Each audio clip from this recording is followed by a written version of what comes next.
السلام علیکم، میرا نام صوبیہ ہے۔ میں سنجن نگر اسکول میں گریڈ 3 کی ہوم روم ٹیچر ہوں اور یہیں سے شروع ہوتا ہے میرا سنجن نگر سے سنو کہانی میری زبانی کا سفر۔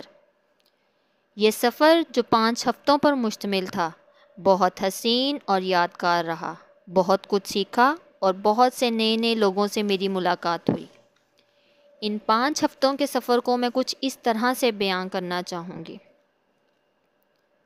پہلے دن کی ہوئی شروعات۔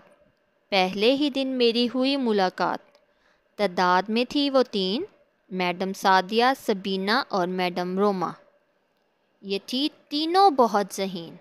میڈم سعدیہ تھی میٹھی اور حسین، پر کام کے معاملے میں نہایت سنگین۔ سکھایا ہمیں ڈرامٹک پڑھانا، بتایا ہمیں طلباء کا دل لگانا۔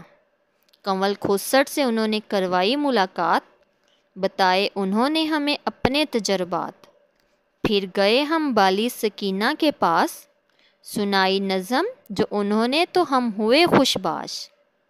پھر آ گیا دوسرا ہفتہ تو سکھایا میڈم روما نے کہانی لکھنا، ہمیں لگی وہ بڑی ہی بینا، مجھے بھی مزہ آیا بن کر مینا۔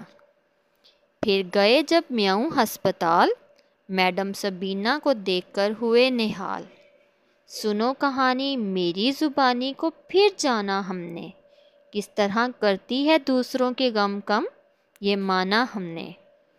تیسرے ہفتے سیکھا سر میسم سے وائس اوور کرنا، بے زباں ویڈیو میں آواز کے رنگ بھرنا۔ میڈم عرشیہ سے انہوں نے کروائی ملاقات، بیان نہیں کر سکتے پھر ہم اپنے جذبات۔ سکھایا انہوں نے مشکلوں سے لڑنا، حالات کیسے بھی ہوں کبھی نہ ڈرنا۔ کمیونل ہب گئے تو آیا مزہ خوب، دیکھا ہم نے میم سعدیہ کا حسین ترین چڑیل کا روپ۔